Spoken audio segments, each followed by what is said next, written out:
Welcome to Industry 4.0.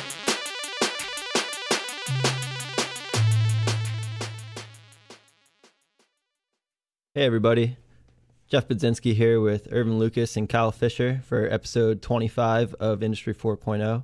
It is the 29th of October, and we're excited to get in here. We got a first half that's filled up with some heavy mobile talk. The iPhone 10 opened for pre-order on Friday, October 27th at 3 a.m. Eastern.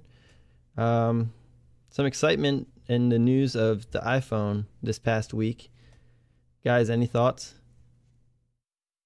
I don't know. I mean, go ahead. Anyone on this panel was looking to get an iPhone X. I don't know if anybody got up at 3 a.m. on Friday Eastern. I know we're Android people, and we're more and more Android people day by day. We're starting to convert them. Hey, there's one of us out here still. There's one holdout left. We'll get to you, Kyle. Don't you worry. The lone survivor. But yeah, there's been some news coming out relating to the iPhone. Subsequent to that, to the release or the pre-order release of it, it officially comes out next Friday. If anyone's interested in picking that up in store on Friday, if you get lucky enough. Speaking of it, being released in store, there's been some news related to a viral video which was shared by the daughter of an Apple engineer who was working on the iPhone 10. I'm sure our listeners have heard rumblings of this at the very least. So this is Amelia Peterson, or Brooke Amelia Peterson, I'm sorry. And her dad has been fired from Apple as a result of her video. So basically, her dad violated the Apple company rule since he allowed her to film the unreleased handset on Apple's campus. They asked her to remove the video, but it was too late, as things tend to be on the internet. It was spread and shared and downloaded and what have you. So basically a big no-no here. I don't understand people sometimes. Like, what did you think your teenage daughter was going to do when she was filming the phone that no one is allowed to see? Like, she's filming it. She's probably just going to share it on YouTube on a private channel with her friends for sure. Definitely. That's it. That's all. Are you insane? Yep. Like, she wants the likes and the shares. You work for a tech company. You don't get it still. You don't get it. Like, if I somehow got my hands on it and I let my son do it, that's on, that's okay, whatever. But like, you work, how do you not know? As an engineer, yeah. And I mean, if it's one thing if she did it like behind his back or something, like he was asleep and she grabbed the phone. But guys, in the pre-show, we just watched the video as a group, and the guy hands her the phone while she has the camera out and is like scrolling through it for her at one point. This is definitely not like an accident on his fault. He knew what he was doing, which makes it even more confusing. It's just got to be one of those, like, he was caught up in the moment, the excitement with his daughter. Don't get me wrong. I'm not. Let me try back. I don't want to put it out there like this dude. Oh, this dude deserves to be fine. Technically, he broke the rules. By rule, he should be. I don't want anybody to lose their jobs. Right. It stinks that this dude got caught up in the excitement of getting this new thing. His daughter was excited about it. It's a shame that it happened, but still, it happened for a reason. You can't let these things leak if they don't want it to go. And I'm sure that everybody got the company memo 6, 7, 8,000 times before they actually got the phones, and it still happened. And it's a shame because you see it happen all the time. It's not like this is such a rare occasion where, oh man, how could this one guy in the last 20 years screw this up? No, it happens like almost every big tech release. Someone leaks something, someone gets in trouble for something. It's just another, the next victim, basically. Yeah, at the bottom of the Verge article, it mentions that a Microsoft employee was fired right before the Xbox 360 release, where his son posted pictures of the actual device before it actually got released. So, I mean, it happens quite a bit. Because you're going to take the device home if you're one of the key ones working on this. I mean, sure, you're going to, I guess, let your kids or your family play with it if they want to see it. And then you can't control what pictures they take. or maybe do it in secret, or they maybe just do it right in front of you. Yeah, maybe do it in the car with your assistance. Whatever. Exactly. And that's, I mean, this device, the iPhone 10 that was shown, it had employee-only QR codes displayed in a Notes app that had apparently like code names of unreleased Apple products. So that's definitely a violation. And I'm sure he had to have signed a form coming onto this job, maybe even every year, every new project that says don't do this. So really just confusing. I think it's a real an article that spreads itself based on the fact that it's, about a viral video, what seems to be a teenager posting it, and the iPhone 10 buzzword, along with, the press of the guy getting fired. Just seems kind of like a perfect storm of something that's going to spread around the internet and news. Yeah, and it's funny because like when you look at what was on the phone, like you said, the employee only QR code and the various code names for different projects, that's probably the stuff that upset them more. They're like, whatever, like if people get to see the phone, they get to see the phone. We want people to see what the features are anyway. That's probably not even as big of a deal. Obviously, he still breaks the rules. Maybe he gets like a slap on the wrist and not fired if that part of it isn't on there. Who knows? Maybe they would have fired him anyway just to make an example, just because he could have potentially leaked that information, but that information's out there anyway. I didn't see it personally. We only saw the second video. She put like 2 or 3 of them out there, or maybe there was a reaction video after the fact. But there's a couple of videos out there if you guys want to check them out, just to see what went down. Yeah, the latest one is where she announced that her father lost a job, where she actually broke down in tears in the video. It's kind of sad. It definitely is. But I mean, he knew the rules. He had to have known. There's no way that he was ignorant of the rules at all. Yeah, and her I mean, it's got to be commented on too. Her video production's pretty like legitimate. She like has like really good quality. It's a typical vlog type of style video. So he's got to know she's doing this and that she has subscribers and Yeah, I was going to say, based on the quality that you showed us when we were watching in the pre-show, like this isn't her first rodeo. This has to be a regular thing that she does. How did he not know that this is what she was doing it for? Or maybe it just had to be one of those situations. Like he was super excited. His daughter was excited. Oh, look, I'll give you a little scoop, honey. Like you get a little boost on your page, whatever. And not even thinking about the fact that like, oh, there's information on there that can't be out there. And I'm going to eat the bullet on this one. Yeah. Or maybe I don't know. I haven't seen the entire series of videos that she released. I don't know if she mentioned this, but maybe her father told her not to post it until a certain date, which was probably the release date, which is next Friday. After that, you're in the clear. You can post this video because then all the information about the iPhone will be public. Yeah, good point. Except for the internal stuff, but except for the internal stuff, QR codes and all that. Yeah, those.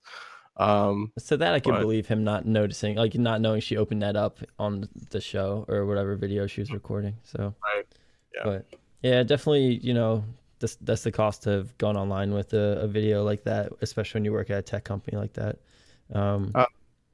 Speaking of costs and iPhones, hey.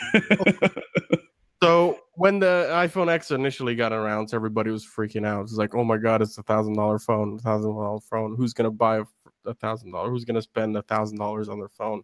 So Quartz.com released an article this week, comparing the cost of the iPhone in all the countries that it's actually being released this Friday, compared to how much money people make per month in that country, and then how much of that iPhone price is the percentage of their monthly wage. So it's pretty crazy if you look at these numbers. The number one country on this list is India. So the total cost of an iPhone X in India is 925% of India's average monthly wage. So what that means is it's nine times more expensive than what people on average make there in a month. So almost your year's salary goes to a phone. Yep. Yeah. That's insane. It's insane. In Russia, number 2 is at 235%. Mexico's on number 3, 184%. China's number 4 at 162%. And then we're in top 5 in something, guys. Hungary is number 5 at 146%. We're top 5 in something. Trademark. And then if you go all the way down the list, you get to US at 31. So count your blessings, people. You might be disappointed by the $1,000 price point, but all you have to do is be the average monthly salary for the entire country, and it's like nothing. It's 19%. You're good. Yeah, if you can eat that cost. I think this is... No, just get there. You got it. It's worth it. I believe in you, America. You get that little bigger screen. It's worth it. Exactly. I love how we're saying this, and we're all very guilty of it. But it is a pretty crazy thing when you take a step back and look at how willing people are to eat that cost for, yeah, it's a better phone and it's a cool thing, but it's pretty crazy how much people are willing to spend for that. When you look at where we're at with phones compared to 10 years ago and how phenomenal the capability you have on that handheld device is, just that, incremental update increase that you're willing to spend in India, 9 months salary on it is pretty bonkers. But yeah. Anyway, I guess it's the cost of technology. Yeah, and we'll have to see what the actual sales numbers in these countries. I'm curious of, like, let's say the top 5 countries, how many actually get sold there, because it's really, really high. Yeah, something really to keep a note of. We'll make a note in the show notes, and we'll follow up later. And I'm curious too if any of our listeners who live in any of these countries, India, Russia, Mexico, China, Hungary, etc. If any of you have decided to buy this iPhone 10, I'd be curious to hear about what that experience has been like for you.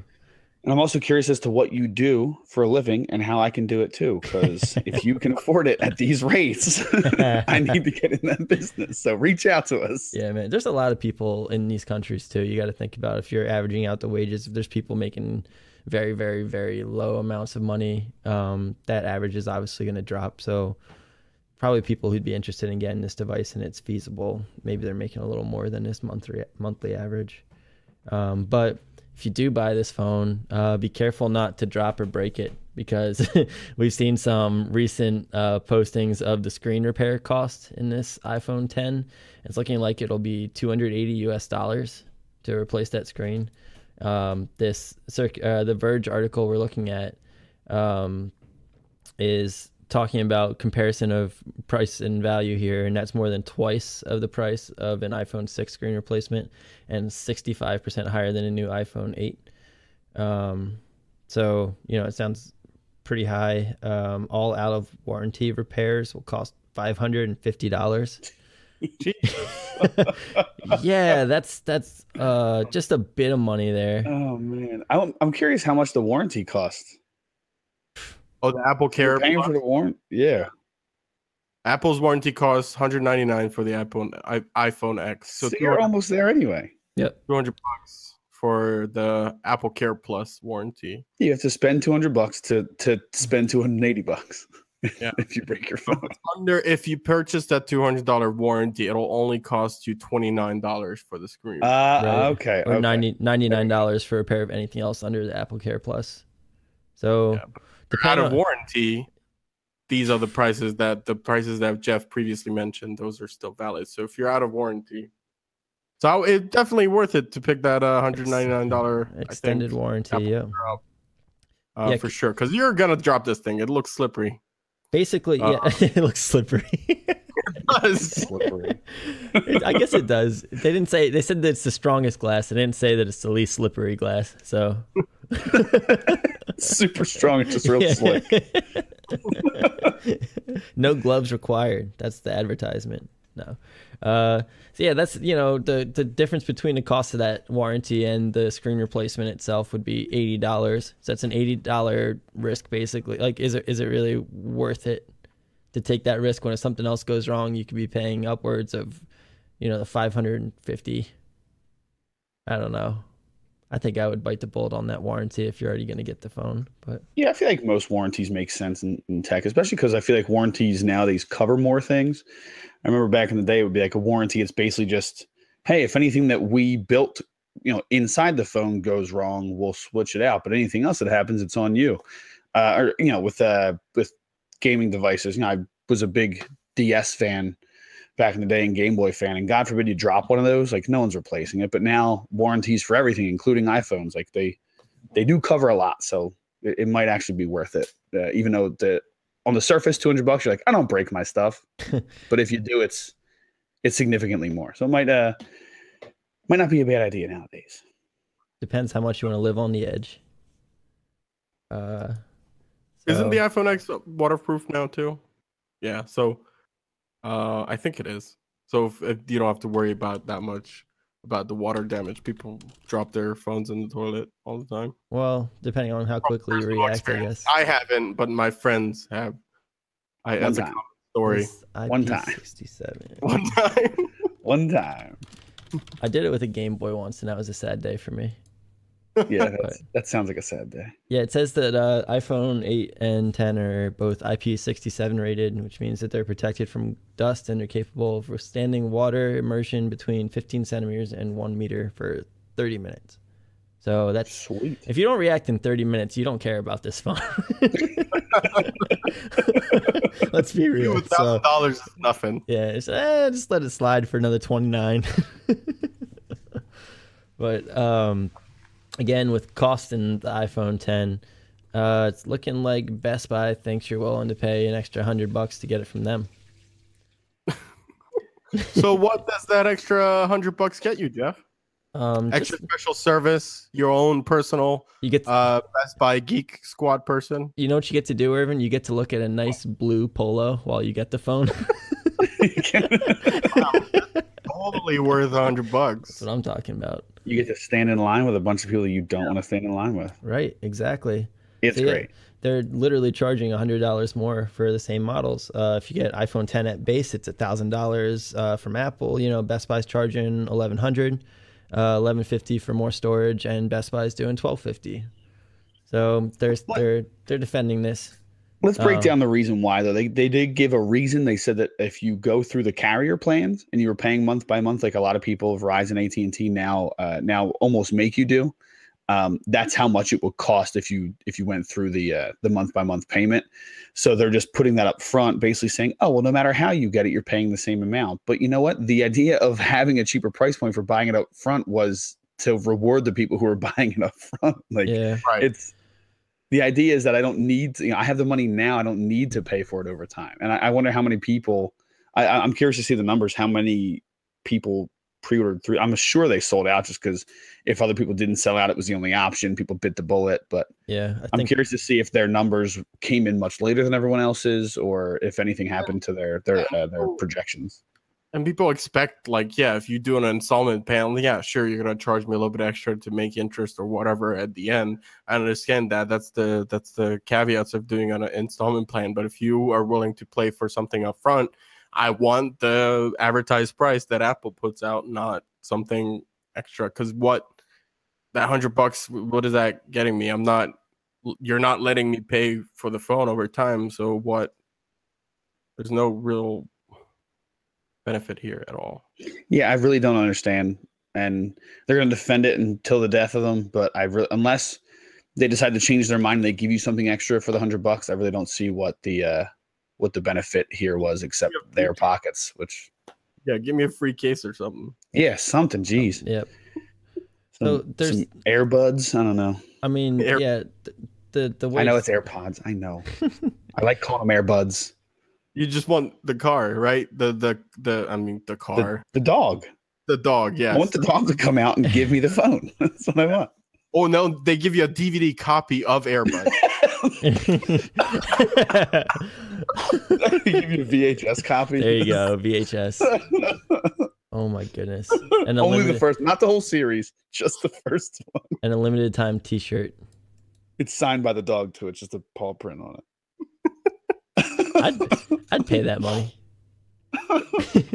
But that's worth $100 right there. I think I've never heard of anything more worth $100 than that. Sorry, I screwed it up, guys. Go ahead. It's okay. The real thing they're saying here, though, is that they're giving you the option to buy it the way you want. So that's what's the price hike is worth, because you can choose your carrier on site, you can choose your color on the site, internal memory, etc. Like, it's basically the same thing you can get elsewhere, except for you can choose the carrier and do it in one place. And it's Best Buy. If you have like Best Buy gift cards or something, I guess that's another plus to it. I think that have they seen the Apple.com website? I know, but you can pick the carrier that you want. You can pick the color that you want, all on one website. You don't have to go literally anywhere else. So they think a lot of people like stores, man. I think that's part of it, and I think along with that, it's that they have some religious shoppers there. Like, if you're not really up on tech, but you want to be, or you want to seem like you are, you might still get all your stuff from Best Buy, even though they charge you more. And I think that this $100 with the amount that they're going to sell them, like you said, like everywhere's selling out of these phones, so they're going to sell these phones. Like, it's not going to be an issue. That's just another $100 in their pocket for each one. On the surface, I know a lot of people who build up and save gift cards for big purchases like this. I mean, we used to have kids. Again, I worked at GameStop for so long. We had kids all the time who like would just save their gift cards instead of buying a game here and there. They would ask for gift cards and a game for a birthday or holiday, and then save the gift cards until something big came out, and they would buy their console with that. Yeah, I mean, I did the same thing last year with Amazon gift cards, get my PC. Yeah, but like, so if I'm saving up these Best Buy gift cards, waiting for this thing to come out, the Apple comes out, the iPhone X comes out, boom, iPhone 10, boom, they announce it, and it's $1,000, and now all of a sudden $100 on my gift card is void because you decided to raise the price. Like, that's kind of a kick in the teeth, you know? It's yeah. I do get where they're coming from. I do get that it's 100% a money grab as well, and it's unfortunate to see people doing that. Yeah. Again, don't confuse me reading their response with me agreeing with their response to this news. I'm definitely not a fan of this. But anywho, one thing I am is I'm now Pixel. I've officially migrated away from the iPhone, and I'm now the proud owner of a Pixel 2 XL. Right here. Welcome to the green side, Jeff. Thanks, Congratulations. Man. Glad to be back. And also, thanks for leaving me behind, jerk. I'll still text you and Snapchat you. Don't worry. Oh, thanks. You know, you won't iMessage you though. No. Well, I could. I still have my MacBook, but I won't out of principle. Darn! I was really hoping I could keep you blue. We could still have our FaceTimes every week, though. Don't worry. Yes. Yeah. Of course, this comes. You know, I kind of lost my breath for a little bit reading some news this week. But I've been assured by our very own Ervin Lukacs that everything's going to be okay. There's been some news of some issues with the Pixel 2, some reports of screen burn occurring, and other people are talking about speakers having issues, and that audio recordings are now sounding tinny and garbled. I'm not sure how widespread these issues are, if they're specific to certain people, but I know that Google is saying that they are planning to patch issues such as these with software updates that will be coming out in the next few weeks. What are your takes on this? If you're going to get screen burn, just make sure it's all of us together. Industry 4.0 for life. That's what I'm going to say. You know? The logo. Yeah. Yep. But to get serious, it's not too surprising that there's issues. I mean, that always seems to happen with original releases. A lot of things get patched after the fact now, which, you know, people want to hit those dates. People want to get stuff out as quick as possible. You could get into the argument of whether they should have done the extra testing and made sure before releasing, but at this rate, no one does. No one seems to be ultimately bothered by the fact that they can expect a patch in a couple months, and especially if people are as upfront as Google's being with this, where, you know, if there are any issues, they're doing the exchanges for you, no problem. They jumped out ahead. They're ready to take care of you, which is always great customer service. Again, if you want to get into the argument whether they should have taken the extra time and not promised that date and made sure that you're not going to have this major update within a month or two, yeah, but it's as we've seen across multiple platforms, multiple pieces of technology, these things are almost unavoidable nowadays, and it's good on them to get ahead of the game. Yeah, we were talking about warranties for the iPhone X earlier in the episode. We were talking about the screen replacement, and because of all the issues that people have been having, it's been reported on. The media has been going crazy. Google, this wasn't in the show notes, I don't think. Google extended their warranty from 1 year to 2 years. So for the full 2 years, you get now with both the Pixel 2 and the Pixel 2 XL, full 2 years of warranty coverage on your phone. So if you have any issues down the line, you're good for pretty much the life of the phone, because most people don't tend to hang on to phones longer than 2 years, maybe 3 at the most. So you should be covered in terms of exchanges and getting a new one or getting things fixed up from Google. Yeah, that's awesome on then too, because it wasn't even like you said, it didn't seem like a widespread issue yet. Not like, as an example, to go to things I know, Xbox with the red ring, they had to do something. They had to react, change the warranty from 1 year to 3 years because it was such a widespread issue. This seems like Google saying, you know what, before this becomes a thing, let's get out in front. Like you said, they probably know if we extend it to 2, for most people, that's the life cycle. Let's do that. We're ahead of the game. Nobody's mad at us, and we still got our awesome product out with a simple fix. And it's really hard to gauge of how wide of a spread of the issue is, because the media has been, from my point of view, overblowing, making it more crazy, because we have first-hand review or thoughts on this phone. Jeff actually has one. Yep. We were talking in the pre-show, and I asked him, are you experiencing any of these issues? And he said, no, not really. Nope. Only some minor, like the audio thing, I think the only one that you mentioned. Was I imagining that? No, I think you're imagining that. I haven't seen anything so far. Oh, snap.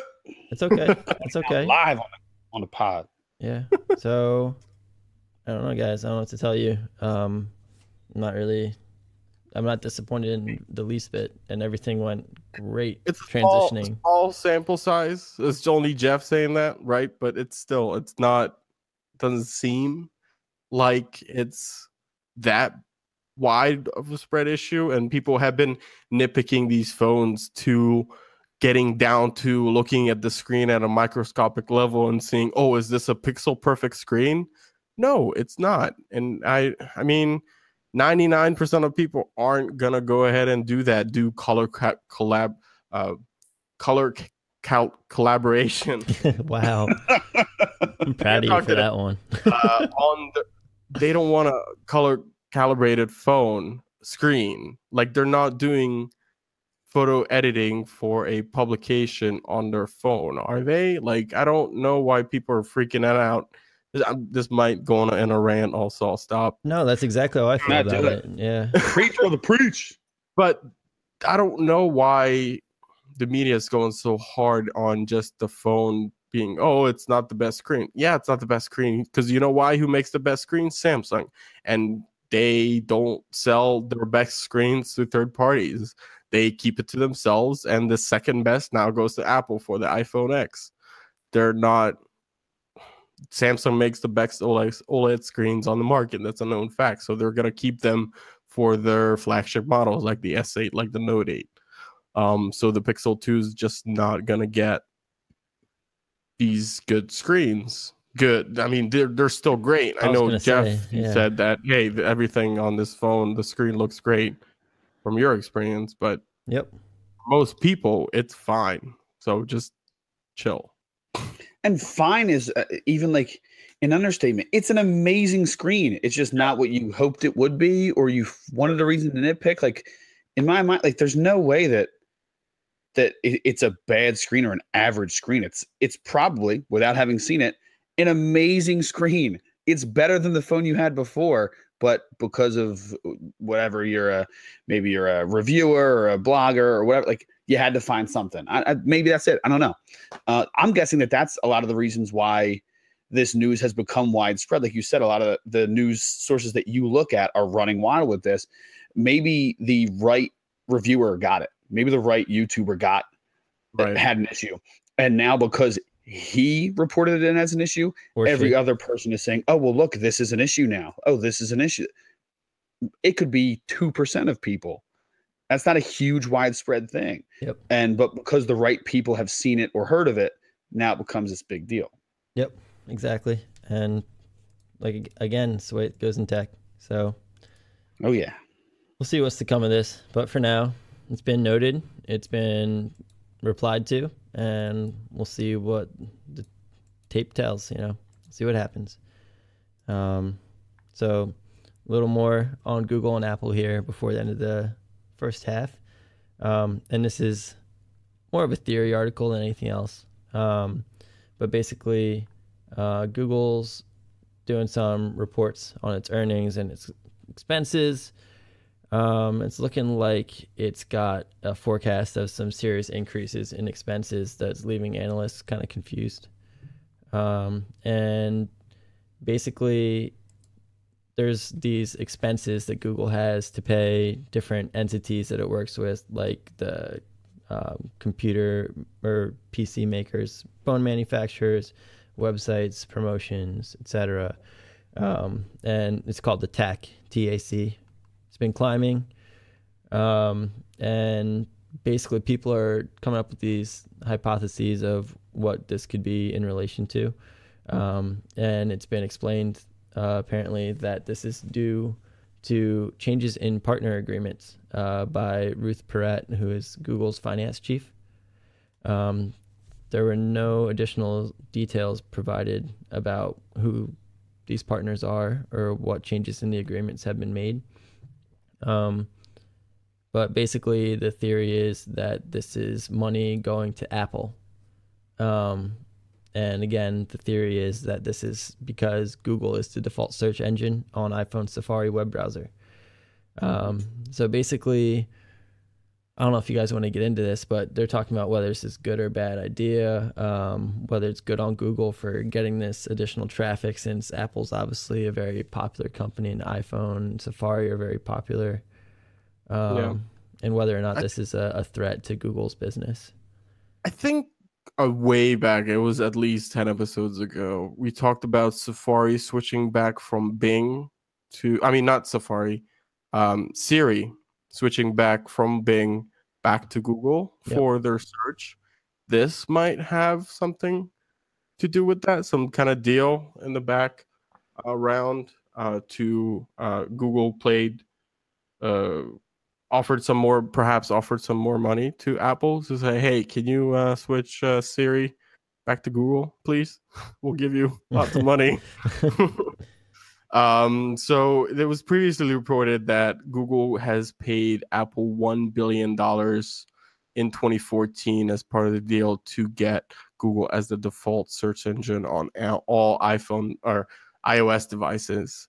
So the Safari web browser, and then it might be closer to around $3 billion today, which is just crazy. That is insane, man. So much money, but so much traffic. You have to think about. Yeah. Just the potential of people going to your site and searching through Google. I think it's probably worth that investment, I think. Yeah, you would think. Like you said, iPhone's pretty huge in the market, right? They drive a lot of traffic. A lot of people use them, so.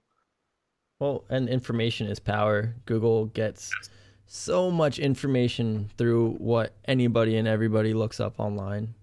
And the more that people use Google, the more ads they see, and then the more money Google makes. So, yeah. And further down in the article, it actually says that like it might be a costly venture, but they've been smart about it in the past. This seems to be something that they're good at.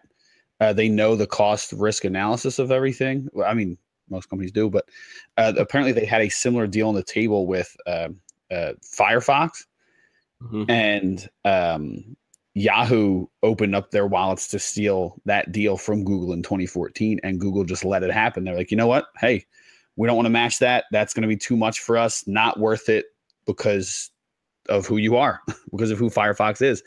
And obviously Firefox has plummeted since then. Their share of web browsing has gone down big time. Yahoo has fallen apart and now had to be bought by Verizon, even though they were probably headed that way in 2014 anyway. And obviously Google has just continued to grow. So they clearly have a pulse on this particular part of the business, and whether it's a smart decision to continue to put money into a direct competitor's pocket, who knows? It depends on how much. But we don't know the numbers. But if they're seeing that much money coming back, or close to that much money coming back, it's worth the investment in the long run. Yeah, financially speaking, definitely. It's kind of like basically what you're saying. It's a trade-off between, search engine traffic / not mattering which browser you're using to always search through Google versus like upfront money, what Apple can be doing with that money, and whether that's going to put Google out of the run in any other places in the industry. Yeah. So lots to think about. I don't know about everybody else, but I think Google's probably pretty good with their money in general, considering where they're at. But any closing comments here, guys? No, just all parents out there, make sure if you get cool stuff, you don't let your kids put it on the internet. Pretty much. That's about it. Is that mean to make a joke? I'm sorry, man. I'm sorry you lost your job. I don't know. Yeah, I guess. But hey, man, you're a parent. You get to say that stuff. Ervin, anything? No, none for me. Looking forward to second half.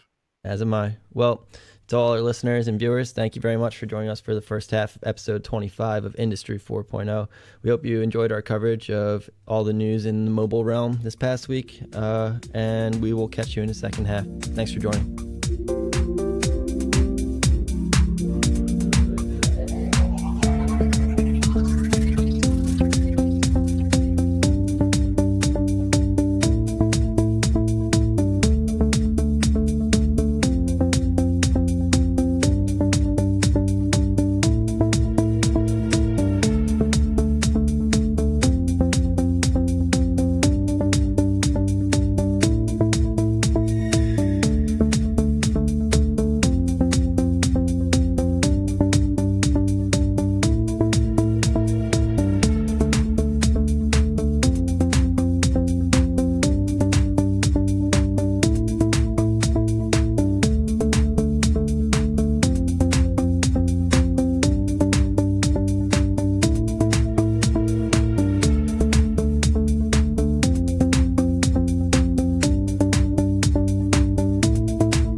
Hey, everybody. Thank you so much for coming back for the second half.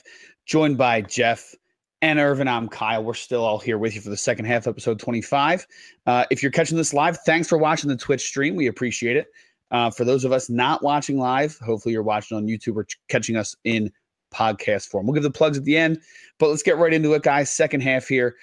Something that we actually have touched on before a couple times, and it's a big thing for the future of self-driving cars. They're making news again. Waymo, the vehicle arm of Google's parent company, Alphabet Inc., they are deciding to test their self-driving cars in the snow. How do you guys feel about that? Finally, this is the real test of actual driverless cars. Because, yeah, sure, they can drive fine in sunny California, but let's see how they do in Detroit. With snow and ice. I'm very interested to see what comes out of this, how they manage and what type of things that they need to improve under current vehicles and the technology that they use to improve the driving with snowy conditions. Because a lot of people, like a lot of the country, lives in the Northeast, and as you guys know, we get snow here, and if the self-driving cars can't drive in that, it's going to be a hit to the large part of the population who can't get one of these cars in the future. Yeah, I think it is important to test it in this Michigan, Detroit specifically region where they do get some heavy snow and ice. It's going to be interesting to see how these vehicles respond in those conditions. But like we mentioned in what Ervin's kind of getting at here in a previous episode, I think Ryan and I joked about this. I'd love to see this come to the tri-state area and deal with our drivers. Because I'll tell you, today we had some serious rain and I was on 95 and it was not a fun time. And you're like on the edge of your seat driving. So I'd love to see how these automated vehicles respond to those conditions. I know I've doing some driving in the Detroit area in the past. I do know that it can get pretty congested there as well. So this will be interesting. And how do you guys feel about the fact that they chose Detroit? Out of all the places you could choose in the Northeast, they picked Detroit, the homeland for the auto industry in America. Well, I wonder if it's a sign of things to come with this industry in terms of manufacturing, maybe. That's a stretch. But I think they're also partners with Ford. Well, yeah. So it makes sense. And Ford is conducting, I think they're partners with if they're partners with Ford, but I know that GM is also experimenting in this area. So I wonder if it's just kind of like I don't know. Maybe this is going to be the home of where a lot of this testing gets conducted in general. I know Ford's testing self-driving cars, like you were saying there. I think it's noted they're doing some pizza delivery tests there. Oh, right. Yeah, Ford's doing some pizza deliveries. General Motors is doing some experimenting there. So, yeah. I mean, obviously it's been done there, but to see Google step in and be like, hey, guess what? We're here too. It's kind of cool. So it looks like they set up their testing facility last year in Detroit. So they've had a presence there for a bit. Right. And I mean, as you see here in this Bloomberg article we've linked to in our show notes for anyone tuning in the future, or for you guys while we're here, Waymo's not going to be manufacturing their own vehicles. And what's noted here is that they haven't disclosed how it plans to kind of get involved in a commercial fleet. So I think that's personally what I think they're hinting at here. Detroit, big motor city as it's known. So I think that maybe testing this stuff here is a sign of them trying to link up with some partners in the area. Yeah, it might be just more of a marketing scheme than anything, right? For them, like marketing themselves to the big guys instead of trying to compete with them. Exactly. It's Motor City, like they're getting recognition from us here just talking about it. So I don't know. That's what it seems like to me. It seems like that they're probably looking for some sort of partnerships coming down the pipe. But anyway, speaking of partnerships, lots of news about Puerto Rico and how it's been affected by the hurricanes in the recent months. I believe it was talked about last week. Alphabet has Project Loon, which is just deploying a series of LTE balloons in Puerto Rico for the hopes of bringing connectivity back to the island. They were already working with AT&T, and now recent news is that T-Mobile has joined in to help provide LTE-equipped smartphones on the island and basic internet access and texting. This is cool to see. I like to see people all kind of pitching together, the companies specifically jumping in together and trying to help in whatever way. I mean, internet connectivity has become pretty crucial, allowing people maybe. I know I have some friends that are on the island right now, and there's a while there where you couldn't talk to them because there was no way to do it. I think this is going to help a lot of families get connected, and a lot of people feel like things are improving. I like it for a lot of reasons, and I touched on this a little bit last week when we talked about AT&T being the first partners with this. But we have all these complaints in everyday life about, oh well, I can't stand this company for this, or my AT&T bills or T-Mobile bills too high. What am I paying this? And you get these images of just these evil people up in a corporate office, just, oh, I can't stand them, and they're trying to take these things from me. Exactly. and this moves like this that aren't necessary by these companies really humanize the people who work for them. So you might look at the quote unquote evil corporation, but then these are the moments that remind you that there's people just like you and me who got there, who work there and do care about other people. It's like you said, it's really cool to see companies, especially because corporations all these times get these bad raps for whatever reason. Like it humanizes them. It makes you feel good. Like, okay, they're not in it for themselves. This is what they can do with all that money they get from me. They can do things like this that help all these people who don't have or are going through hardships like Puerto Rico is. Yeah, and these kind of natural disasters are becoming more.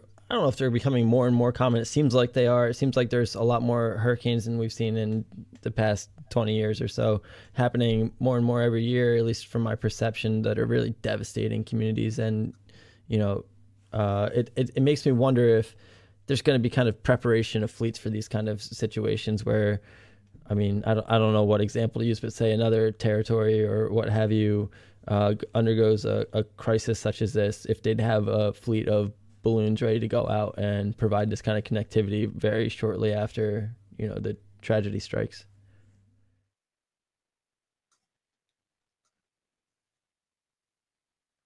So, carrying on with news involving the catastrophe in Puerto Rico, article from October 25th, which is actually linked from NPR in our show notes. Tesla is helping turn back on power at a children's hospital in Puerto Rico using solar panels and batteries. So this is providing reliable electricity at San Juan's Hospital del Niño, which is the children's hospital, in what Elon Musk calls the first of many solar battery Tesla projects going live in Puerto Rico. So it came about after Puerto Rico was hit, as we know, by 2 devastating hurricanes in September. There was talks between Puerto Rico Governor Ricardo Rossello and Elon about, maybe teaming up, getting things going, exploring opportunities. And now Tesla's providing power to a children's hospital. This is really cool. What do you guys think? It is. It's awesome for Tesla for doing this. It actually they had their Tesla semi event scheduled towards the end. I think it was supposed to be last week. Their semi reveal event for their semi truck. They actually postponed that 3 weeks just to get this project off the road after Elon had that initial conversation with the governor of Puerto Rico. So they moved that big reveal to just get this done, focus on Puerto Rico, get the supplies there, and install this initial one at the parking lot at this hospital to just get that grid up. And now they're in further talks to get a lot of their infrastructure kind of independent of fossil fuels and getting, because currently Puerto Rico is they're importing fuel from other countries, from inside the US as well, because it's their territory, and burning that to get the majority of their electricity, which is just ridiculous. And Tesla has done previous projects on other islands before. They did one a couple months back, maybe earlier this year, on the island of Kauai in Hawaii. That made it so that a majority of the power on that island is now provided by solar power and stored inside of solar cells. They also did one for Australia as well. Australia, they partnered with one of the states there or areas in Australia to provide power via solar as well. So it's great get to see Tesla jumping in and providing this, and it's potentially could be huge if they wanted to convert the entire island of Puerto Rico to be self-sufficient and not rely on external sources for providing power to that island. Any word on how this was conducted? Was this, I don't see anything about this in the articles I've read. Was this a good direct contribution from Tesla where they said, here, we just want to help, here you go? Was there any financial exchange? Because I know I'm reading in this article about how much it's costing Puerto Rico to rebuild its power grid in general, and how long it's going to take, and what contracts they've had with this company, Whitefish, from Montana, to restore the power grid. Do you know, Ervin or Kyle, if there was any financial exchange here, if this was just a direct pro bono contribution? I don't know. I'm not aware if there was any money exchange between the Puerto Rican government and Tesla for this. I wouldn't doubt that there was. I don't think they're nice people and they want to help, but I don't know. They may have done this pro bono and looking just as a test, and then for future installations, do it for a charge. But I don't know. Yeah, and this article in particular doesn't mention any cost. Yeah. So. And I hadn't heard anything either. And I'll go as far to agree with you that it's more likely that it was twofold for them. They got to test it to see how strong it was, to see how well it worked, and they also got to do a great thing for a country that needs it, for people and children that need it. So it's positive PR while also using it as an opportunity to test how strong it is, or what, any last minute test they needed to do. Like you said, obviously they've done this in other places as well, but it's it's another example, like we talked about, of just humanizing people who are looked at as higher than you and realizing that they're on certain levels, they're just like you and I and care just as much. But I should say I would hope it was pro bono. Yeah. Yeah. But it seems likely that based on their track record, it probably was.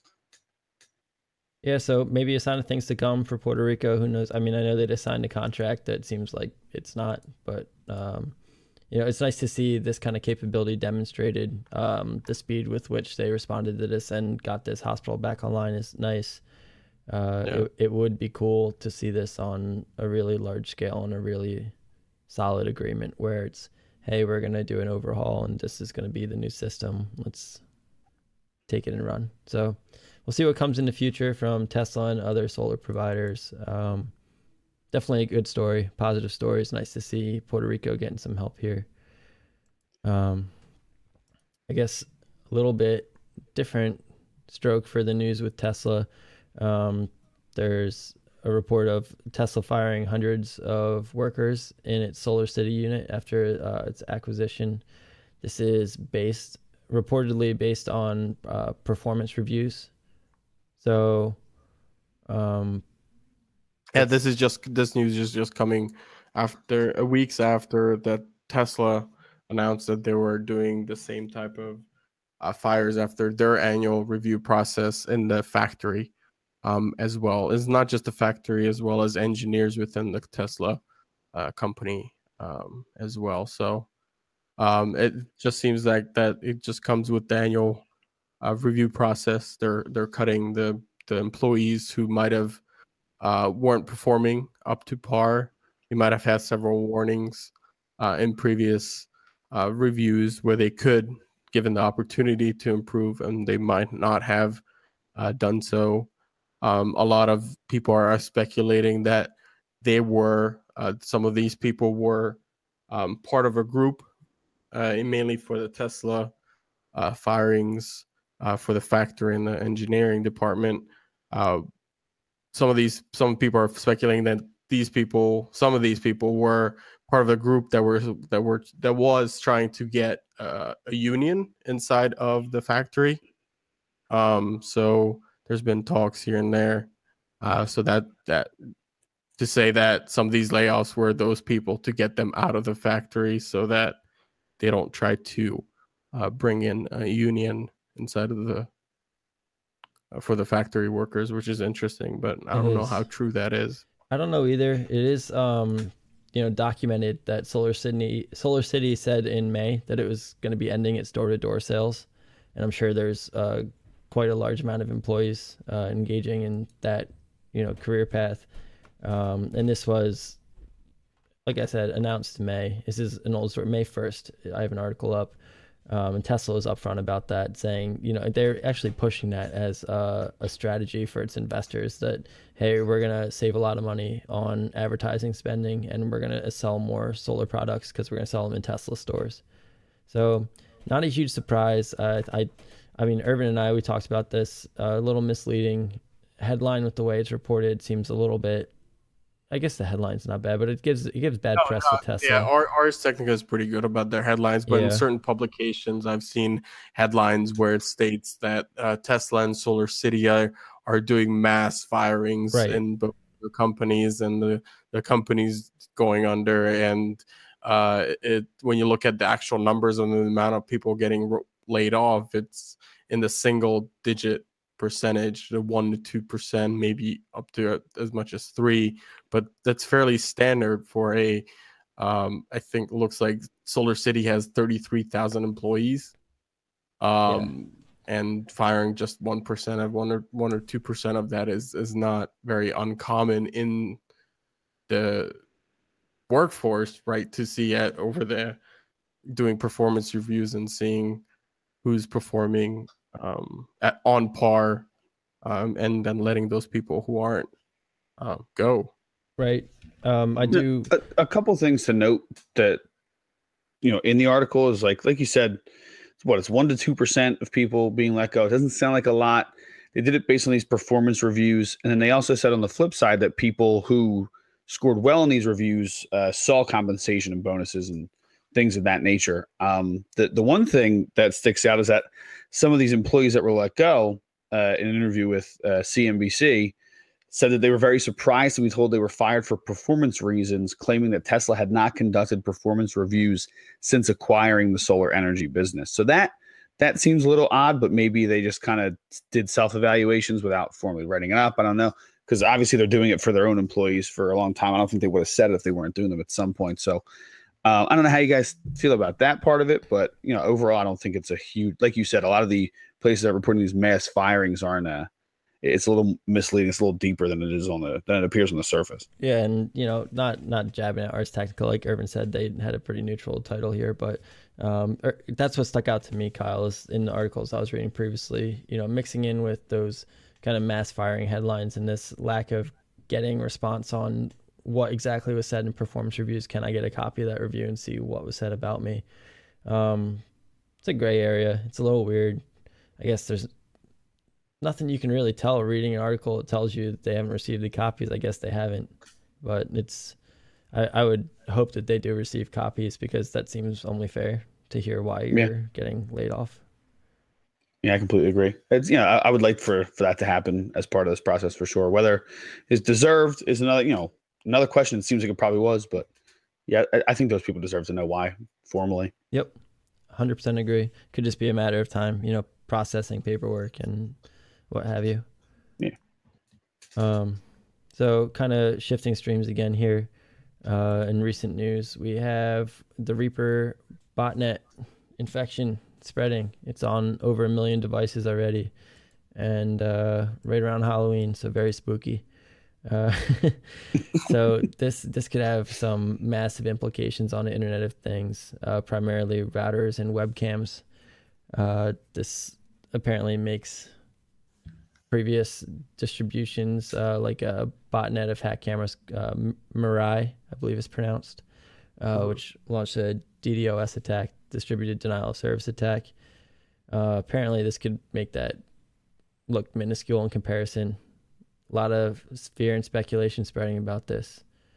Yeah, and Mirai one brought down like half the internet because it attacked Dyn DNS or DYN DNS. Yeah. There was a huge DNS service provider, which pretty much, some of you might not know, DNS is what translates.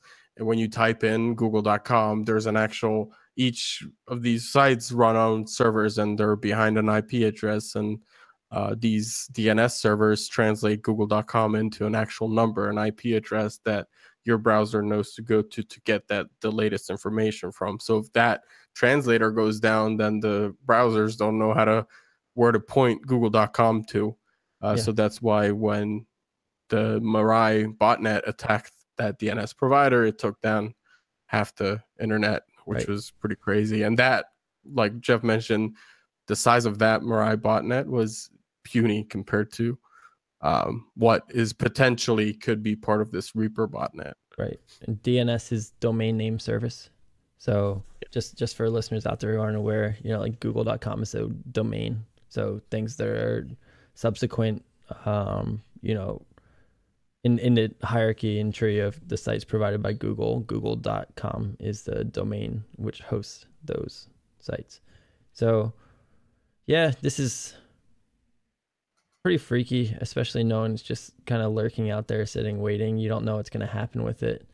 You don't know.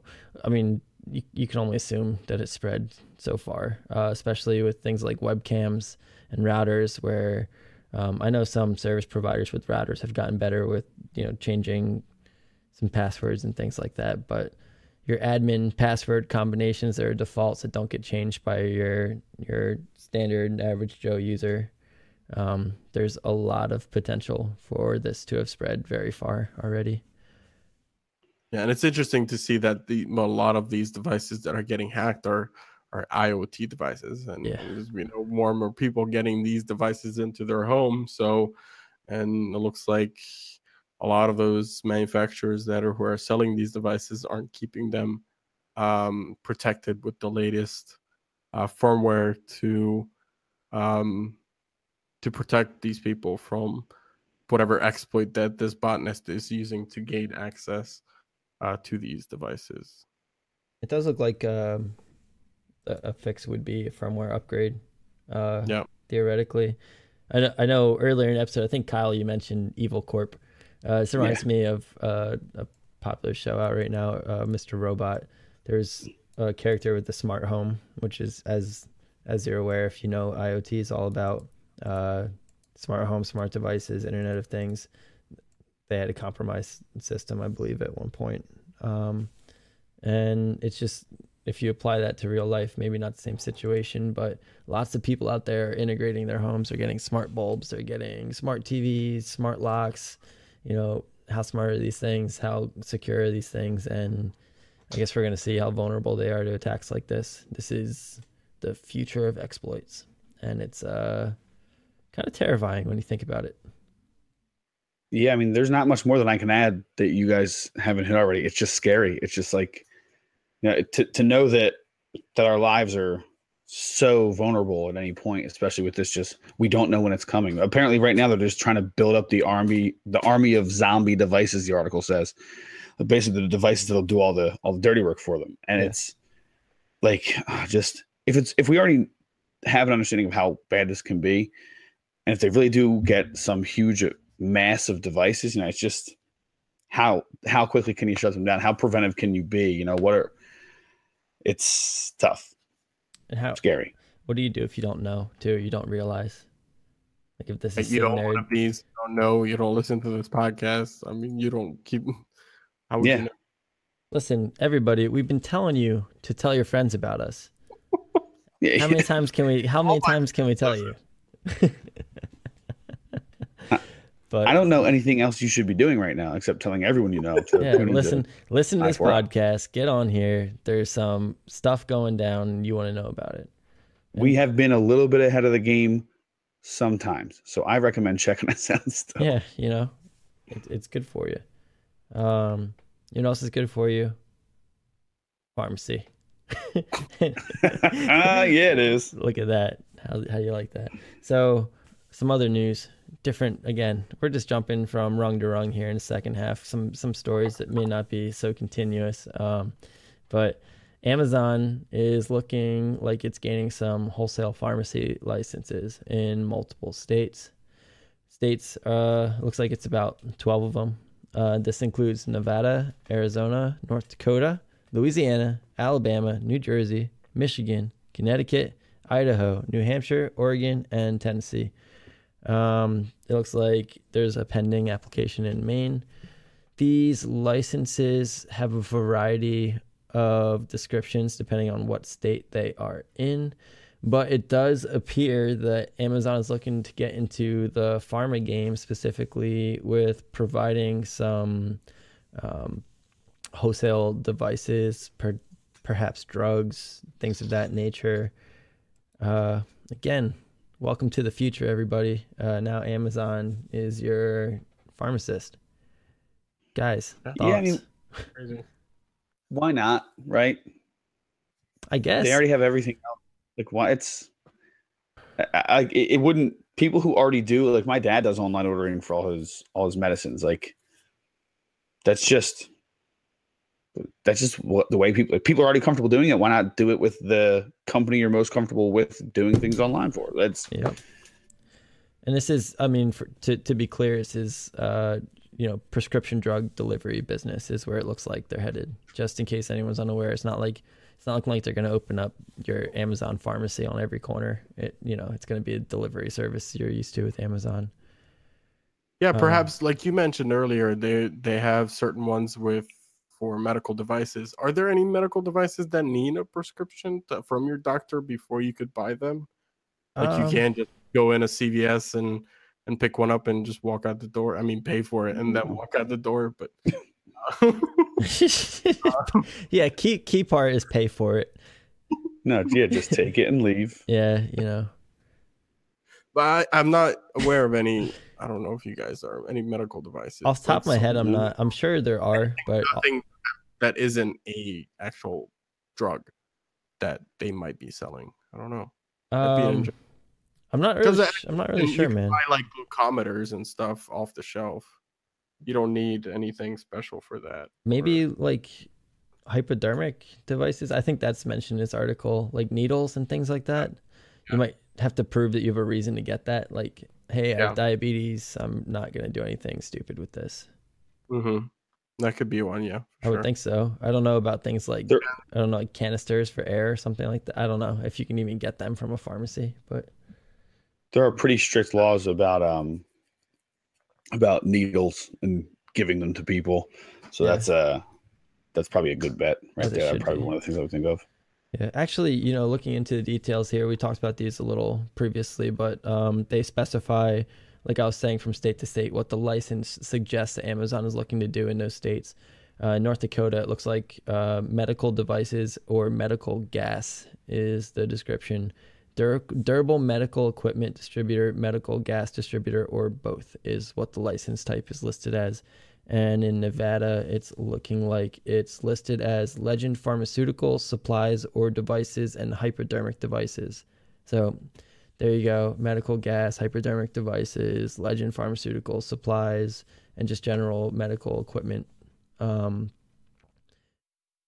assume that those are kind of specific areas where you need to have a license to distribute these, where it's not just for drugs, even though that is specified in Nevada.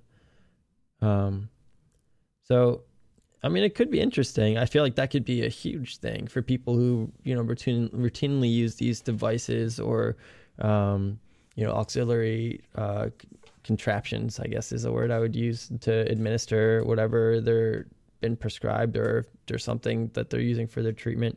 Now you can go to Amazon and get it shipped to your house instead of having to go to the store over and over. Maybe, you know, you get one of those buttons. Poof, there you go. You press it. I need these again, and here it comes. Tesla. Oh my God. It's I don't know why I'm saying Tesla. Oh, I know why. We just talked about them. But Amazon's famous for their, I don't know if you guys use this service on Amazon before, but the subscribe and save. Or if there's something that you order, let's say on a monthly basis, you could just press subscribe and save, and I'll send you every month that thing. But if you do that and you agree to, yes, I'll agree to receive whatever that you want once a month, you get quite a bit of a discount. Perhaps they could apply that for regular type of devices or needles or anything that someone might need to use. They can get a good savings just by going to Amazon and saying, yes, please deliver me an order of whatever every month that I need supplies for my medicine or whatever.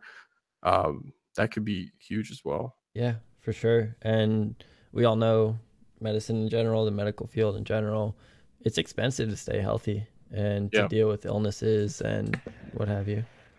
So, I mean, if you're going to see some serious savings here with a industry giant like Amazon jumping in the game, yeah, it's scary because Amazon's pretty much putting their hand in everything at this point, right? But maybe it's a good thing.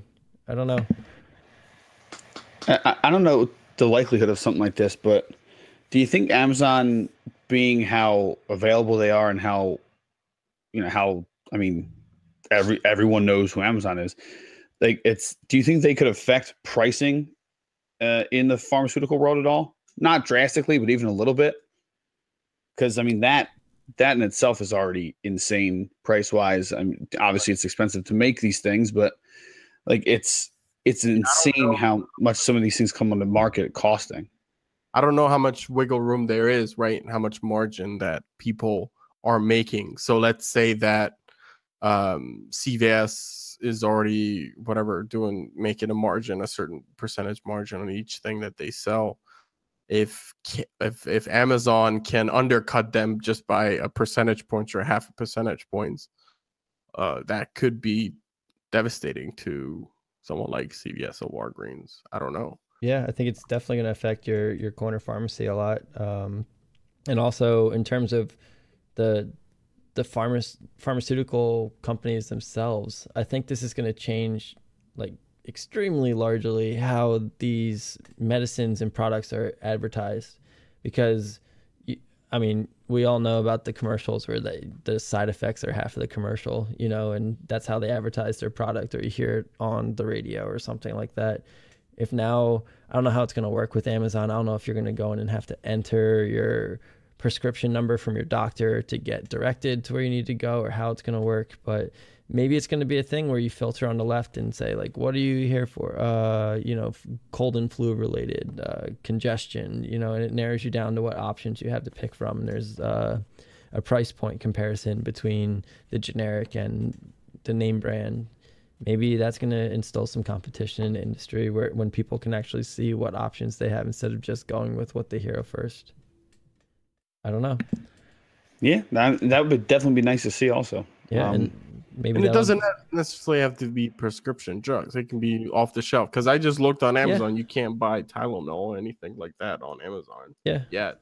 Oh, yeah. I would imagine that it'll be all those things. You'll be able to get all your allergy medicine all over the counter. So. Yeah. Anything over the counter you can just buy because you can't do that right now. And what's going to be good about this is that right now they regulate, who's buying what through the pharmacy because you have to show ID if it's for a certain, like drug or over the counter. Even sometimes you need to show your ID. Probably they're not going to keep tabs on how much Tylenol everyone's got, even though, there's potential for abuse with things like that. But through Amazon, when you're doing this all electronically, it's real easy for the FDA or, who I guess just the FDA to keep tabs on, who could potentially be abusing things or things of that nature. And, Amazon's got to play its cards right. And there could be a lot of danger in getting into this industry for them if, there are any kind of tragedies linked to things that they're providing. But it could also be a really good thing. It could really decrease the number of, incidents you see where things like that happen. And I have to correct myself. I am incorrect. You can buy Aleve, Tylenol, ibuprofen on Amazon. So okay. Benadryl as well. So if your allergies are acting up, you can already go to Amazon. There you go. Arthritis medication, yeah. Ervin, can you order me some arthritis meds, man? My hand's been acting up lately. Oh. Yeah. Also, just do me a favor. Just keep listing all the medicines that Amazon sells. Please. I need to know. All right. Guys, last time, I promise, because it's our last thing to talk about, but we're shifting lanes again. Let's talk about some future technology here. This is something that is pretty exciting. I think it's kind of theoretical still, but it's talking about bringing really fast internet to a lot of people in a different way. So there's this technology that's being referred to as twisted light, and it can make wireless data even faster than what you receive through fiber. I don't know the ins and outs of this, and I'd love to learn as time progresses, but this takes away the need to transmit your data through a wire. And this is according to scientists who have discovered a way to twist photons. Yep, twist photons, which can cram more data into each transmission, but also help survive interference from turbulent air. So apparently, if you pass light through a special hologram, you can give photons an optical angular momentum. So like a spin, I would assume, of that light that lets them carry more than just binary data, like ones and zeros. And so long as that light maintains the right phase and intensity, you can beam data over long distances that's very robust and very full. So I know a lot of technical and scientific terms in that last statement. But basically, they are making what seem to be great strides in wireless communications. And it's looking like you can get some serious data over some serious distance with this. They're doing tests over like 1 mile stretch in Germany in an urban environment. But pretty interesting stuff. Where could this go, guys? What do you think about this? Are you excited? Yeah, this should definitely save some money because running fiber is quite expensive, especially over a long distance, and just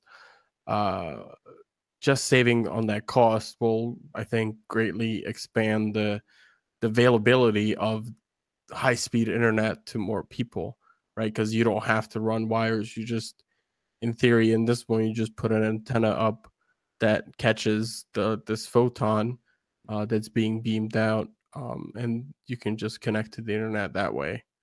And you just run locally to the houses or whatever apartment buildings that are near that particular tower that's receiving this photon. So that reduces the costs there quite a bit. So it could potentially be huge for getting that last mile stretch or the last mile problem, because a lot of people currently in getting high speed internet to people, one of the big hurdles is getting it to, you can get it to, let's say, 95% of the population, but that last 5% or might be a little bit more remote. Then you might need to run an individual fiber just to one house, which isn't that cost effective for the telecom companies, so they might not do it. So that house will just remain with whatever current internet speeds that they're getting, so they won't get access to that super fast internet. So this solves sort of that problem where they can just beam the light towards that house, and they just put an antenna up and they capture it, and now they have fast internet without needing to run wires just to that house. Is that... Go ahead, Kyle. Sorry. Yeah, I think it's really cool. I mean, the inner math and science nerd in me, like, you know, that survived through high school and college and all, it's freaking out right now. Like, it's really, really cool to think about, where you can just twist the way that light projects and how data goes through it. And it's just, as soon as we started talking about it, as soon as I saw it was in the show notes, I was excited. It could potentially solve a lot of problems, like Ervin was saying. I'm excited to see what they can do with it. Yeah, and it kind of reminds me of like qubits with quantum computing, like spin of electrons used for computing. Spinning photons. It is exciting. I am wondering about that last mile kind of issue. Do you think that people in those areas have complained about this, like, oh, we need our fiber? Or do you think that they move to that area and they don't really notice or care? Because I know, Ervin, you were mentioning that they go about different ways of getting their connectivity, whether it be satellite or whatever. Do you think that they're really dying for these fiber optic speeds if they're living in those locations? Maybe. I mean, it's better to have access to faster internet, right? If you're stuck still with DSL, you can't enjoy everything else that might require a faster internet speed, right? You can't stream ones at Netflix or get access to certain video sites. I mean, having better internet access for more people, just, I think overall is a benefit. Yeah. I mean, it's talking too about like Google Fiber, for example, like won't have to rely on rivals to provide connectivity, like AT&T, who has, means of transmitting out there. Seems like it's going to kind of, filter down who you would have to or could use for this kind of connectivity too. And that could be interesting.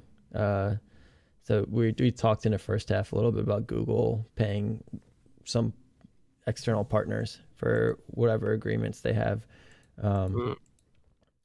It'll be interesting to see how this affects this general business if companies aren't paying each other for kind of a foothold in certain regions. But interesting stuff. Very interesting. Interested to see what happens with Twisted Light in the future. Very cool that this is even being attempted, let alone seeing some success. So I'm very excited for this. I'm excited to see where it goes. I completely agree. Yeah. It's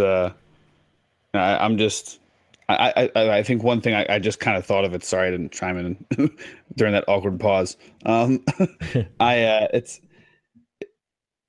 This is just the beginning for this. So this is supposed to match these fiber optic wire speeds. If we can, or whomever can master this move with the Twisted Light, this is the beginning stages. I would imagine it only gets better, more efficient, faster throughout time. So yeah, I think it's, like you said, the best internet you can get in the most places is most beneficial. And I think this hopefully could be just the beginning.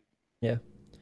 And it makes me wonder, obviously thinking far in the future, but is there going to be a graveyard of fiber wire in our country now? If everything's wireless, what are they going to do with that? Maybe they won't even dig it up. Maybe it could just stay down there. Maybe it could get repurposed. You never know. But hopefully. I hope so. But I think that's pretty much all we got for the second half here. So anyone want to leave some comments on what we've talked about before we get into a little bit of worthy mentions here? I'll take that silence as a no. So some plug notes here. Kyle, why don't you run through them? Oh, I got this. All right. So like I said, if you guys have been watching this episode live, thank you so much. We are on Twitch. Obviously, you can find us there if you search Industry 4O. It's all spelled out. Industry FOUROH. You can find us that way. We do the live stream every time we record the podcast. If not, you can obviously catch us on a various plethora of other mediums. We're also on YouTube, Industry 4.0. Podbean. We go to, that's our host podcast site. We love them dearly. Industry 4.0, all spelled out, .podbean.com. We're on Google Play and iTunes, Facebook and Twitter. Again, fully spelled out, Industry 4.0. Pretty active feeds for Facebook and Twitter. And you can also find the pod and the videos on Facebook every single week when we put them out. So obviously, we want you guys to check them out. Give us those ratings, give us those subscriptions and those reviews. We always appreciate feedback, both constructive and supportive. We want to do the best possible show we can for ourselves because we love it, but mostly for you guys. Thank you so much for checking us out this week. Jeff, why don't you take us into the personal plugs? What you got working on, son? Same one I do every week. All this episode music was produced by me. It's all original content that I made myself. If you're interested to check out any of my other work, you can go to soundcloud.com/thejbones. Updated URL in case you're tuning in as a routine listener. Pretty excited about what I've done. Pretty fun to do stuff. Harder to get around to it these days, but always say I'm ready to do some more, so be on the lookout. I've plugged it quite a few times. I am a passionate wrestling fan, a nerd, if you will. And you can always check out some of my thoughts, what I'm thinking about on Twitter. I talk about wrestling a lot on there. Myself, it's at Kyle Fisher 45. We also have my podcast, which has slowed down, but the Twitter account is still pretty active. On Air with Keenan and Kyle. If you go to at On Air Keenan Kyle on Twitter, you can find a lot of mine and my buddy's thoughts there as well. I'll throw in a plug for our buddy Ryan, who isn't with us this week. He's a great photographer. Check him out. You can check him out on his Flickr account. www.flickr.com/photos/Wayne R. Thompson. Some awesome photography out of our boy. Ervin, take it away. Yeah. If you guys want, you can check out my Instagram page at instagram.com/Ervin.Lucas. That's ERVIN.LUKACS. I know I've been plugging it a couple episodes here and there. But now, actually, for the past, I think, week ago, I started posting every single day. So if you want to keep up, I'll go ahead and follow my account, get great photographs. And yeah, I've been posting every single day, trying to keep that up. So if you want good content, good photographs to look at, awesome. Just give me a follow on Instagram. All right. So with that, this has been episode 25 of Industry 4.0. We hope you enjoyed our content related to mobile devices and advances in that field in the first half. In the second half, with our different tracks, things from automated cars to some projects going on in Puerto Rico, Reaper Botnet, which is something to look out for and protect yourself against, Amazon's pharmacy, and the future, potentially, with Twisted Light. So for Kyle, Ervin, and myself, Jeff, I'd like to thank everyone for joining this week, and we will catch you next week for episode 26. Thanks, everybody.